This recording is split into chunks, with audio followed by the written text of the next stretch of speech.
The air itself felt different in Tirumala. It hummed, almost imperceptibly, with 1,000 prayers whispered over 1,000 years.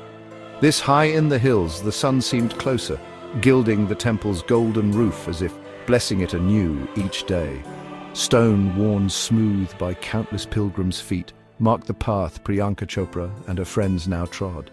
Each step was a whisper of devotion, drawing them closer to the sacred heart of the place. This wasn't just a sightseeing trip for them. This was different. This ancient temple, a beacon of faith for millions, resonated deep within each woman. They had come not as celebrities, but as souls seeking. Priyanka, ever the leader, navigated the bustling crowds with gentle grace. Deepika, her serene aura a calming presence, walked beside her. Pariniti's infectious laughter, subdued yet present, broke through the hushed reverence. Anjali, thoughtful and observant, took in every detail of their surroundings.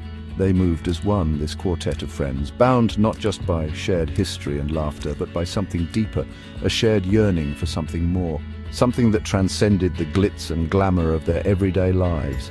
Here in the sacred embrace of Tirumala they hoped to find it. The scent of incense, sweet and heady, filled the air. Chants in a language they didn't understand washed over them, yet somehow they understood perfectly. This was a language of the soul, and their souls were listening. It began as a whisper in Priyanka's heart, a quiet nudge from within, growing stronger with each passing day in Tirumala. The idea both terrified and exhilarated her, to shave her head, to offer up this very symbol of her femininity and beauty to something bigger than herself. It felt radical, rebellious, terrifyingly right. One evening, as the sky blazed with sunset hues, she gathered her sisters close. She spoke of the calling she felt, the desire to shed not just her hair, but the weight of expectations, the need to please, the constant performance of self.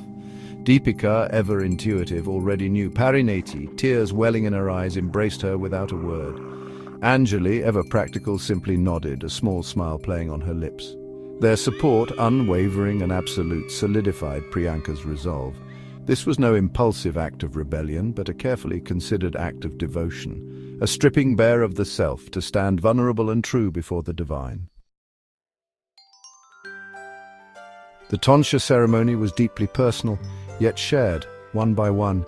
Each woman sat before the temple barber, surrendering to the clipper's gentle buzz. With each lock that fell away, they felt lighter, freer. Priyanka went first, her eyes closed, a serene smile on her face. Tears streamed down Deepika's face as she followed, each shorn strand a testament to her friend's courage. Pariniti, ever the life of the party, surprised everyone with her quiet strength. Anjali, her face glowing with a newfound peace, went last, embracing the transformation with open arms.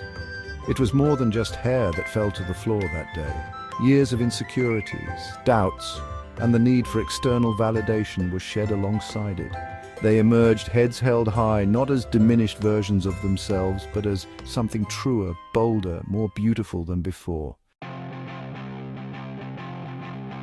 The significance of their act resonated deeply.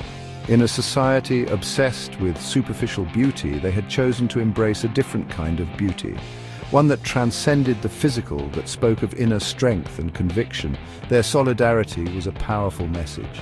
They were not just actresses, not just faces on a screen. They were women who had chosen to define beauty on their own terms. Their shaved heads became a symbol of their shared journey, a silent testament to their courage and their commitment to something bigger than themselves. This was about more than just a religious ritual. This was about sisterhood, about solidarity, about reclaiming their narrative and writing their own story, and they were just getting started.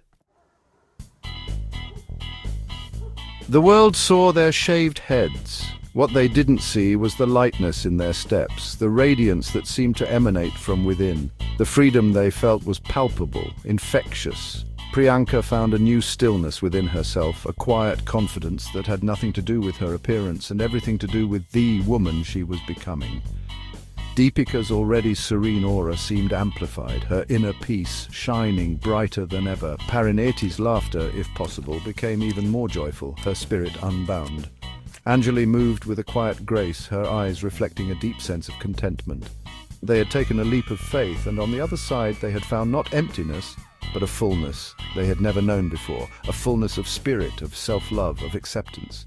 They were, quite simply, enough.